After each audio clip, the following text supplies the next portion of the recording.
కామారెడ్డి జిల్లాలోని తాడ్వాయి, గాంధారి, లింగంపేట, రాజంపేట, బాన్సువాడ పరిధిలో దోపిడీలకు పాల్పడ్డ ముఠాను పోలీసులు అదుపులోకి తీసుకున్నారు.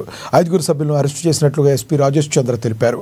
వారి వద్ద నుండి 11 తులాల బంగారం, 22 తులాల వెండి, ఒక బైకు, 5 మొబైల్ ఫోన్లు, 8,500 రూపాయల నగదును స్వాధీనం చేసుకున్నట్లుగా పేర్కొన్నారు.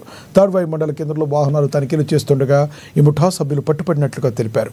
అనంతరం విచారించగా దొంగతనాలు చేసినట్లు గడ్డపార ముఠా సభ్యులు ఒప్పుకోవడం జరిగిందని పేర్కొన్నారు. మొత్తం 9 అఫెన్సెస్ ఫాల్ చేయడం జరిగింది. అండ్ ఇందులో ముఖ్యమైన గ్యాంగ్ సభ్యులు ఇందులో ఇద్దరు ఉన్నారు. బస్సి జోధరాజ్ అండ్ అంకుష్ ప్రేమ్ సింగ్ సోప్లే. ఈ ఇద్దరు కూడా మహారాష్ట్ర వాళ్ళు, బట్ సెటిల్డ్ ఇన్ తెలంగాణ. ఈ ఇద్దరితో పాటు వీళ్ళ కజిన్స్ కూడా దీంట్లో బామన్ మహేందర్ అండ్ హీరాల వీళ్ళు కూడా ఈ గ్యాంగ్ లోని వీళ్ళు డిస్పోజల్ టీమ్, అంటే వీళ్ళు దొంగతనం చేసి తీసుకొస్తే వీళ్ళు ఇమీడియట్ దాని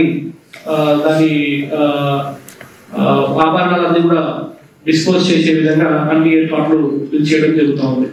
సో ఈ గ్యాంగ్ నుంచి ప్రత్యేక ఈ గ్యాంగ్ ఏంటంటే అక్కడ అఫెన్స్ జరిగిన చోట గడ్డపార కూడా వదిలేసి వెళ్ళడం అండ్ ఒక ఛాలెంజింగ్ లాగా పోలీస్ డిపార్ట్మెంట్ కి ఇది ఒక సవాల్లా ఉండేది. బట్ ముఖ్యంగా ఈ కేస్ చేసింగ్ లో తాడ్వాయి ఎస్ఐ నరేష్ గారు చాలా అద్భుతంగా పనిచేస్తారు. So special congratulations to him and entire